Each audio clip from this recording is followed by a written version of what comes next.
The Alex Jones Show. Because there's a war on for your mind. Look, I promised to get to your calls and cover some other news. So Walter Berian's coming up in about 30 minutes. David, Roy, Joe, Eric, John, we're going to in a moment. I get so busy ranting and raving about what's happening inside the New World Order here that I don't even plug our on-air sponsors. I don't even tell you about the online video bookstore at Infowars.com. Look, we're funded by you, the listeners of this show. So please support our local AM and FM affiliates, support their local sponsors.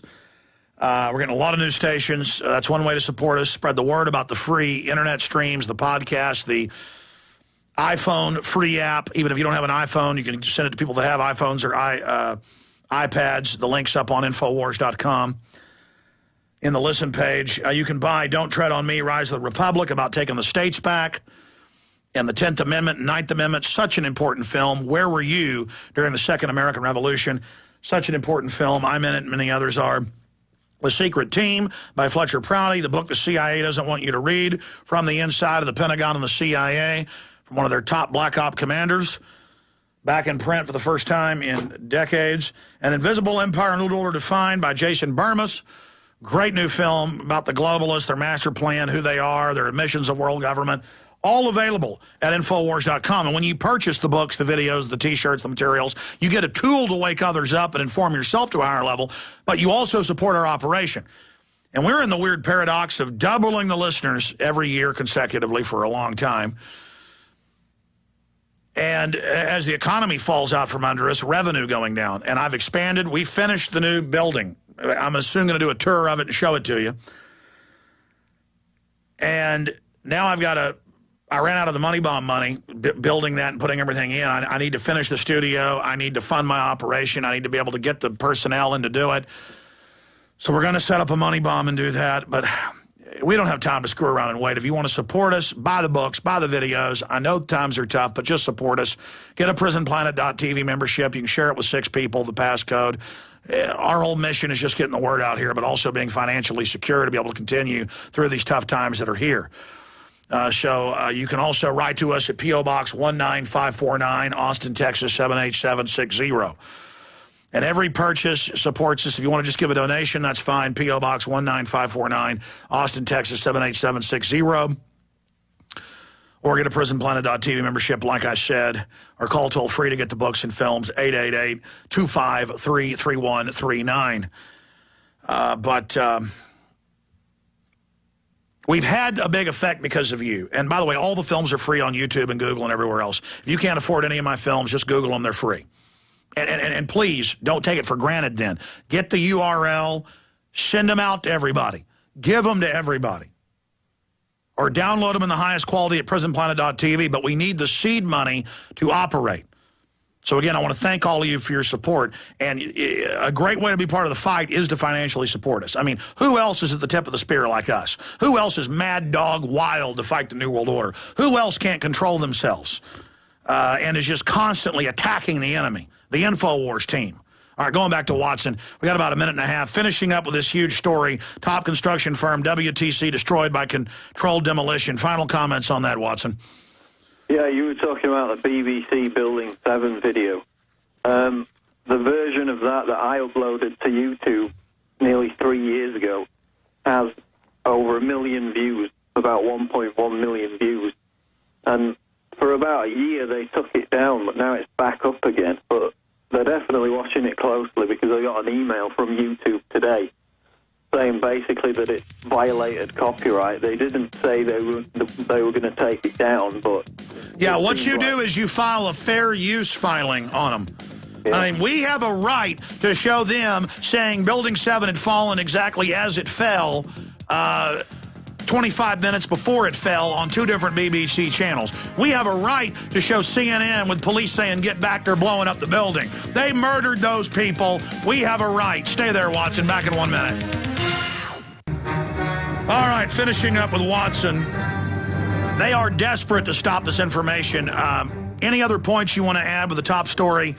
Top construction firm, WTC, destroyed by controlled demolition. Then I'm going to take your calls. Then coming up, it is confirmed Rachel Maddow needs to be sued. Rand Paul, I should have told Ron Paul about this. but I didn't know about it yet. But I noticed she was misquoting him, things he hadn't said, and he kept saying, I didn't say that, and the proof was that he hadn't. So I'd noticed that and noticed that they never ever had a video clip. They just said he said it, and they would have been running it. And my mother says she goes over to the TV when she's cooking dinner or breakfast and just turns on the TV, and no matter what channel, it's attacking Rand Paul. I mean, this is another government hoax. And, you know, they need to sue MSNBC. And I'm not into suing people for money or for fun. But, you know, if somebody gets up on the air and says I'm a drug dealer when I don't even use drugs, by the way, I don't even drink or smoke anymore. I'm always going on and off of alcohol and cigarettes, but I've really been doing good. I went 4 years once without drinking and smoking. I'm going to go forever now. But, you know, the point is, you know, somebody lies about me and says I'm a drug dealer, I sue them. Somebody starts stalking my sister and saying kill her, I sue them. I mean, I'm very close to suing the Southern Poverty Law Center and ADL, but I mean, everything's going to hell in a handbasket, and they're all so discredited I haven't. But Rand Paul needs to go ahead and sue Maddow over this transcript, because that is the definition of slander, and a public figure can win slander, libel, defamation, whatever the case is. This is slander and libel because they printed it in overall defamation. Malice of forethought with the attempt to do harm. I mean, look, you must sue. This is a message of Rand Paul. It's confirmed. You must sue MSNBC for the retraction. The only thing they'll pay attention to is a big, mean, fat suit against that corporate prostitute system, against those bomb-making, baby-killing, General Electric-owned NBC. And, boy, I can prove all of what I just said.